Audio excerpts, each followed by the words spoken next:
So, you've submitted your first NHS application, you've worked hard on your supporting information, and now you've been shortlisted for interview. First of all, well done. It's not easy, and it means your application was strong enough to get noticed. Now, I know what most people start worrying about at this stage: what actually happens in an NHS interview? What do they ask, and how do I answer if I've never done one in the UK before? Take a breath, don't panic. We're going to walk through what to expect, the kind of questions you're going to face, and a few tips I wish I'd had in my first NHS interview. Most NHS interviews have a pretty standard format. They're usually going to last 30 to 45 minutes. You'll usually face a panel of 2 to 4 people. If it's a training post, it'll often be consultants or training program directors. For trusts' grade jobs, it might be a consultant, a senior nurse or manager, and sometimes a HR person. And these days, especially if you're still overseas, your first one will almost certainly be online, usually on Microsoft Teams. So don't expect a one-to-one chat over coffee.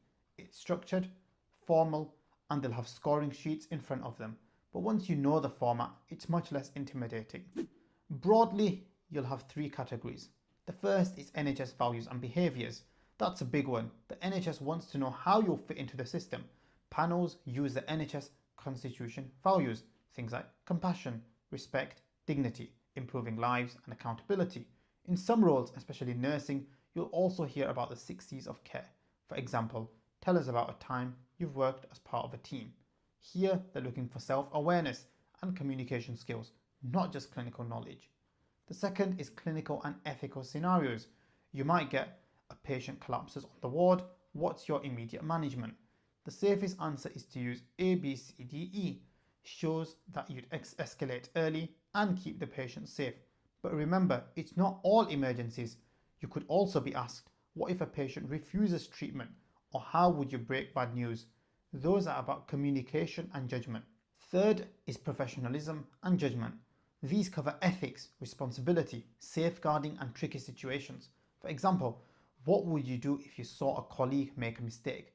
The safe answer is always put patient safety first, escalate concerns, and follow the right process. Now, here's a really useful tool. It's called the STAR technique. Situation stands for setting the scene. The task is what needed to happen. The action is what you did, and the result, what came out of it. For example, if they ask about teamwork. During my internship, I was on a night shift when we admitted a patient with sepsis. The task was to stabilize her quickly. I worked with the nurse to get IV access, started fluids, and called the registrar. The result was that we got her to ICU safely, and I learned the value of clear task sharing under pressure. That's STAR. It keeps you focused, avoids long, rambling answers, and shows a panel exactly how you think and act. Applying for healthcare jobs can feel endless. Rewriting the same CV, tailoring your supporting information, and wondering if your application even got seen. That's where Health Hire Portal makes things simple. You can create a tailored CV, personalised supporting information, and cover letter for every role you apply to within seconds. You can prepare smarter with interactive interview practice, with real feedback and Q&A flashcards. You can search, apply, and track every job all in one place. Health Hire brings everything together. 8 features, 1 portal, and best of all, you've got lifetime access for just £70. Join today by emailing info@healthhireuk.com. Let me flag a few pitfalls I've seen over the years. The first is giving academic answers. Quoting textbooks isn't what they want. They want to know what you'd actually do in practice. Forgetting escalation. In the NHS, juniors are never expected to handle everything alone. Always say when you'd call for help. Not tailoring to the UK system. Saying, in my country we would do X without linking it to NHS practice can put panels off. It shows you're not ready to adapt.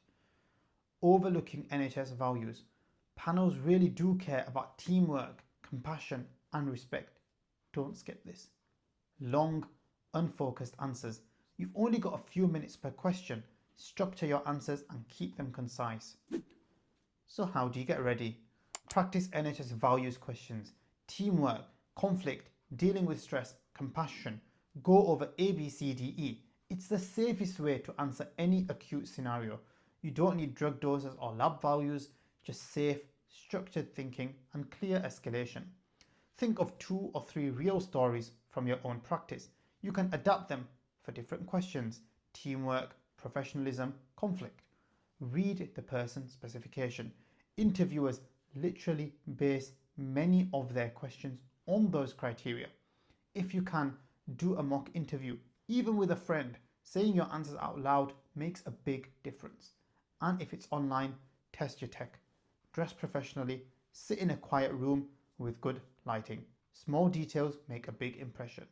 I hope that clears things up. We've got other sessions on GMC registration, IELTS, clinical attachments, and how to land your first NHS job.